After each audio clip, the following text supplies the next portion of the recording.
Hello everyone, welcome to Australian Conferences of Economics. Today I want to discuss the macroeconomic consequences of introducing text and generative AI, as well as explore why people are willing to choose unhealthy food. Even the change is preferred from the view of behavior economics. Firstly, I want to discuss how consumer tax affect total supplies. Before the consumer tax is introduced, the market operates efficient as total surplus is maximized. Initial market equilibrium E1 is intersection point of demand curve D1 and supply curve S1, while the market price is P1. However, after the consumption tax was introduced, the supply curve shifts to the left as the production cost increases. Moreover, the producer supplies has decreased as price received by producer. P3 is lower than the market price. Producer supplies now become the area of P3 OMB. On the other hand, consumers are forced to pay more than previously to purchase the same quantity goods. The maximum willingness of purchasing goods has reduced. Therefore, quantity demand as consumer supplies have decreased. Consumer supply now become the area of A, P2 and E2.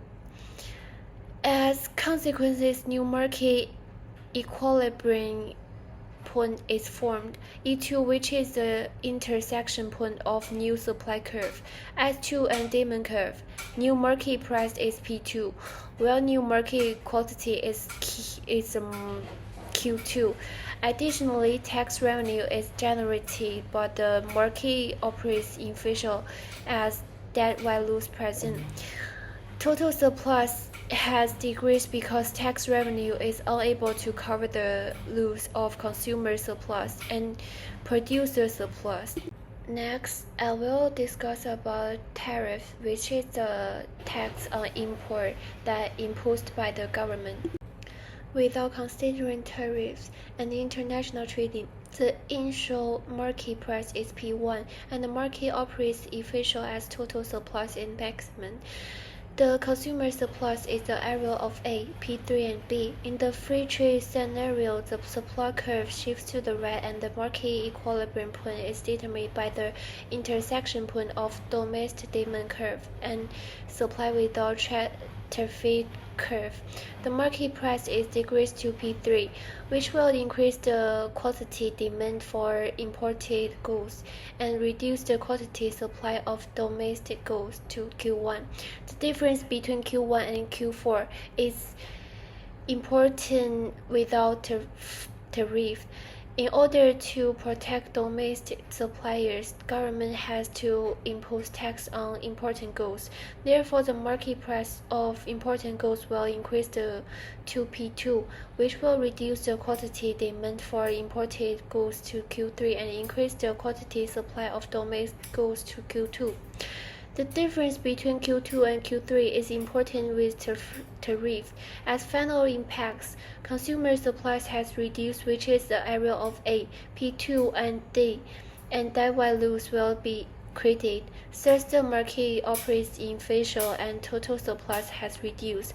In question 1, the percent of die values is caused by consumer consumption tax, while the consumption tax is aim to alter consumer behaviors. In question 2, the presence of debt values is caused by tariff, while tariff is aimed to protect domestic suppliers. Also, debt values is presented in both questions and cause the market operates efficient. The reason behind this difference. Now I will discuss the effect of utilizing generative AI in terms of labor market. In first scenario, generative AI will reduce inequality by lowering the skills and education requirements for low-skilled workers. Therefore, productivity of low-skilled workers will increase and firms will increase their demand for low-skilled workers. Demand curve will shift to the right to D2 and supply curve remains unchanged.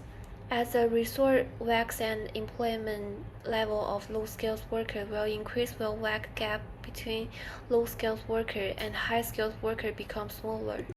In second scenario, generative AI will increase inequality. First, generative AI replaces low-skilled workers by automating routine and low-skilled tasks, which will cause firms to reduce the demand for low-skilled workers. Therefore, demand curve of low-skilled workers shift to the left. As a result, wage and employment level of low-skilled workers will reduce. On the other hand, firms will increase the demand for high-skilled workers who are able to utilize generative AI to increase productivity. Therefore, demand curve of high-skilled workers will shift to the right. As a result, wage and employment level of high-skilled workers will increase.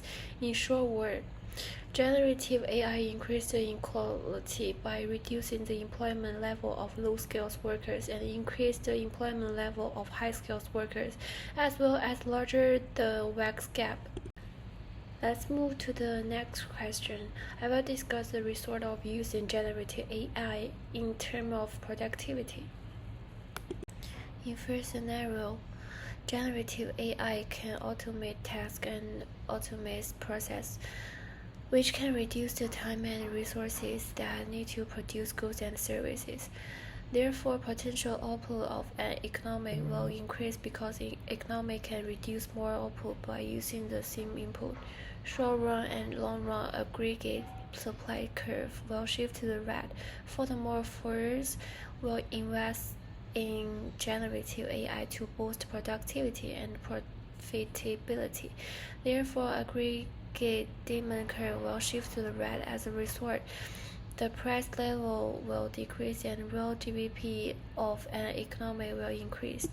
In second scenario, generative AI leaves productivity largely unchanged if workers lack the skills to use AI effectively. The productivity boost from AI might be marginal. Therefore, the potential output of an economy will not change significantly. Short run and long run aggregate supply curve will not shift. Additionally, firms will not invest in generative AI because AI cannot boost their productivity and profitability. As a result, price level and real GDP will remain unchanged. Lastly, I will discuss why people rather choose unhealthy food, even though change is preferred by using concept of behavioral economics. Farming effect is one of the concepts in behavioral economics, and it refers to the tendency for people to make decisions based on the way options are presented rather than based purely on the facts. For instance, unhealthy food is often marketed and framed in a way that highlights its appealing accepts taste from indulgence while downplaying its negative health consequences. On the other hand, healthier options may be framed as sacrifices, which makes them seem less appealing even though they are healthier.